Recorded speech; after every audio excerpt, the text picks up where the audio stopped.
নমস্কার বন্ধুরা, আশা করি তোমরা সকলে খুব খুব খুব ভালো আছো। আমি আবার একটি গুরুত্বপূর্ণ ভিডিও নিয়ে চলে এসেছি। এই ভিডিওতে আজকে আমরা জানবো, আমি যেটা বলেছিলাম গতদিন ভিডিওতে, যে তোমরা প্রত্যেকে যে যা চাও যা চাও তোমরা তাই পেতে পারো। বলেছিলাম আজকে সেই ব্যাপারে আরও আলোচনা করব, যে সেটা তোমরা কিভাবে পাবে। আশা করব তোমরা প্রত্যেকে ঠিক করে নিয়েছো তোমরা কি চাও। যে কোনো একটা জিনিস বা দুটো বা তিনটে বা ম্যাক্সিমাম 5টা জিনিস করতে পারো। হ্যাঁ, তো প্রথম ক্ষেত্রে তোমাদের কি করতে হবে, কি চাও সেটা লিখতে হবে সাদা কাগজে লাল কালি দিয়ে। লেখা হয়ে গেল। লেখার পর তোমাদেরকে প্রথম যেটা দেখতে হবে, যে তোমাদের এই চাহিদাটি এই জগতে কি কারো কোনো ক্ষতির কারণ হচ্ছে। যদি ক্ষতির কারণ হয়, আমি তোমাদেরকে অনুরোধ করব তাহলে সেই ইচ্ছেটাকে পরিবর্তিত করে অন্য কোনো ইচ্ছে লেখো, কেমন। আর যদি দেখো যে তোমাদের সেই ইচ্ছেটি এই জগতে কারো কোনো ক্ষতির কারণ নেই, মানে তোমাকে যদি সেটা পূরণ করে দেওয়া হয়, তাহলে এই জগতে কারো কোনো ক্ষতি হবে না, বরঞ্চ উপকারী হবে, তাহলে তোমাকে স্বাগতম, তোমার এই ইচ্ছেটা পূরণ হবে। প্রথম ক্রাইটেরিয়া পূরণ করে দিল এটা, কেমন।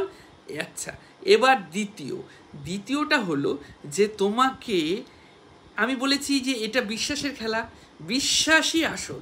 তো তোমাকে বিশ্বাস করতে হবে। বিশ্বাস তো একবারে হয় না, ধীরে ধীরে ধীরে ধীরে বিশ্বাসটা আসে মনের মধ্যে। তো সেই বিশ্বাসের খেলায় তোমাকে জয়লাভ করতে হবে বন্ধু। কীরকম, ধরো কেউ চাও 100 কোটি টাকা, কেমন, ভারতের হোক, বাংলাদেশের হোক, অন্য জায়গার হোক।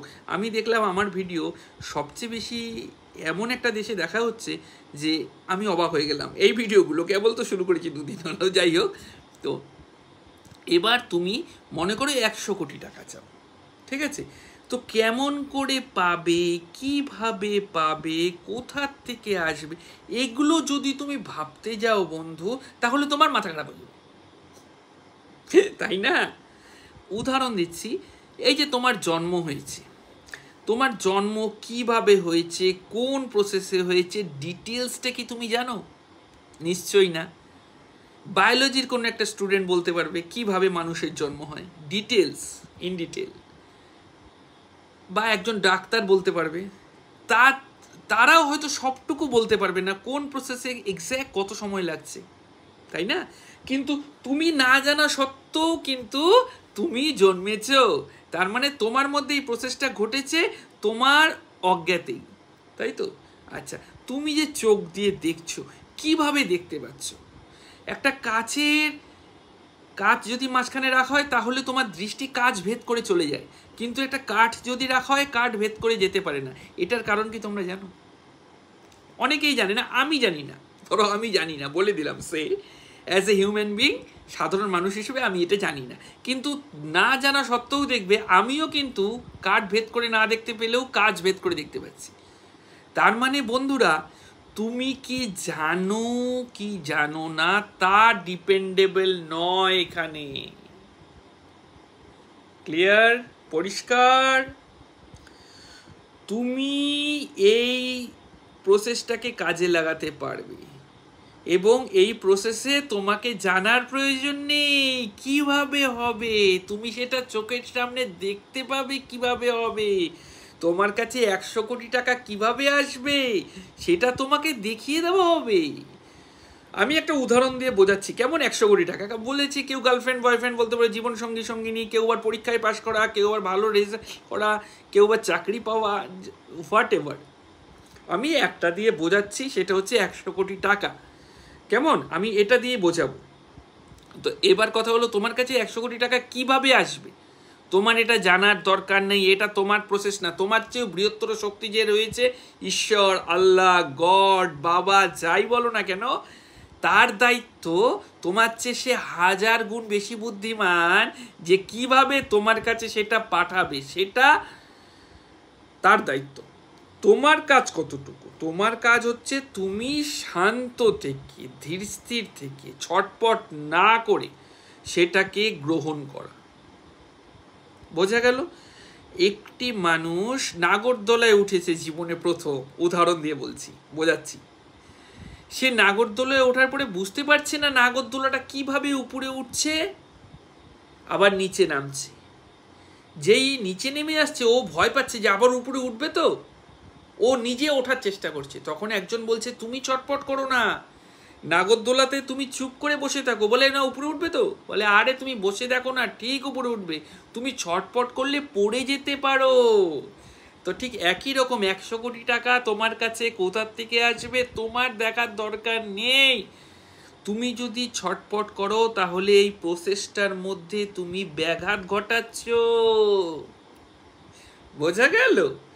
তুমি চুপচাপ থাকো, তোমার ভাবসাব যেন এমন হয় যে তুমি 100 কোটি টাকা পেয়ে গেছো। যত বেশি তুমি এটাকে বিশ্বাস করে নিতে পারবে তত তাড়াতাড়ি পরিবেশ, পরিস্থিতি, মানুষজন, সময়, সুযোগ সব চেঞ্জ হয়ে তোমার কাছে সেই টাকা চলে আসবে। বোঝাতে পেরেছি? আচ্ছা, এবার তোমাদেরকে একটু ভালো মতো বলি, আরো ভালো মতো, আরো ভিতরে ঢুকি। সেটা হলো যে তুমি কোনো অভিনেতা বা অভিনেত্রীকে দেখেছো? কখনো গরিবের অভিনয় করে তো কখনো বড় লোকের অভিনয় করে। যারা খুব বড় বড় অভিনেতা বা অভিনেত্রী তারা কি করে, অভিনয়ের কিছু সময় পূর্বে কারোর সঙ্গে কথা বলে না, সবার সঙ্গে কথা বলা বন্ধ করে দেয়। কারণ সে তাই ক্যারেক্টারটার ভিতরে ঢুকতে থাকে মানসিকভাবে। বোঝা গেল? তো তোমরাও প্রতিনিয়ত সেই যেটা হতে চাও বা পেতে চাও সেটা হয়ে গেছো বা পেয়ে গেছো সেই ক্যারেক্টারের মধ্যে ঢোকো। আমার যারা ভক্ত রয়েছে, শুভানুধ্যায়ী রয়েছে, তারা জানে যে বাবা একই কথা বারংবার বলে। আমি একই কথা বারংবার এই কারণেই বলি যাতে তোমাদের এটা এখানে ঢুকে যায়। কেমন? অনেকে এটাকে একঘেয়ে মনে করতে পারে যে একঘেয়ে ঘটনা। তো আমি বলবো এটা কোনো খেলা নয়, এটা তোমার কোনো টাইম পাস নয় যে তুমি এটাতে বোরিং হচ্ছ, একঘেয়ে মনে হচ্ছে। এটাতে যদি তুমি সঠিকভাবে করতে পারো তুমি জীবনে যা চেয়েছো তাই পাবে।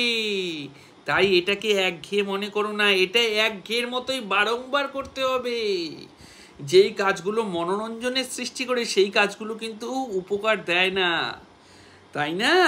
তো এই কাজটি তোমাদেরকে কাজ ভেবে করলে চলবে না, এটাকে আনন্দের সঙ্গে করতে হবে। কারণ ভেবে নাও 100 কোটি টাকা পেয়ে গেলে তোমার কিরকম ফিলিংস হবে, তুমি কি কি করবে, কোন কোন গাড়ি কিনবে, কি কি করবে, কোথায় কোথায় যাবে, কাকে কি কি দেবে, এগুলো ডিটেলস ভেবে রেডি রাখো।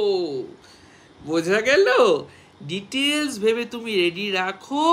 তোমার কাছে যত ডিপ তুমি ভাবতে পারবে বিশ্বাসের সাথে, তত ধীরে ধীরে বাইরের পরিবেশ, পরিস্থিতি, লোকজন, সময়, সমস্ত কিছু নত হয়ে তোমার ভাবনার সঙ্গে মেলানোর চেষ্টা করবে। তবে এটা একদিনে হওয়ার নয়। তো না হোক না, সময় লাগুক, কারো একটু বেশি সময় লাগে, কারো একটু কম সময় লাগে, যার যত সময় লাগুক ডাজেন্ট ম্যাটার বাবা। কারণ এগুলো তোমরা পেয়ে গেলে ভেবে নাও তোমাদের জীবন কেমন হবে। অসফল হয়ে থাকার থেকে সফল হওয়ার জন্য এইটুকু তোমরা করো। আমি আশা করব যে তোমরা আমার কথা মেনে চলবে। যারা মেনে চলতে পারবে তারাই ভিডিও দেখো, কারণ তাদেরই উপকার হবে। আর যারা মেনে চলতে পারবে না তারা দেখো না, কারণ তাহলে তোমরা কোনো রকম মনোরঞ্জনের কিছু দেখো, সিনেমা টিনেমা, এগুলো দেখে টাইম পাস করো। একদিন বয়স হবে, বুড়ো হবে, টুক করে মরে যাবে, তো জীবনটা বেকার যাবে। তাই বলছি জীবনটাকে যারা বেকার নষ্ট করতে না চাও তারা আমার সঙ্গে জুড়ে থেকে আমার প্রতিটা কথা মেনে চলো এবং নিজের জীবনে কি পরিমাণ উন্নতি হয় সেটা নিজেরাই দেখে নাও। কেমন? সকলে খুব ভালো থাকো, অনেক অনেক আশীর্বাদ। নমস্কার।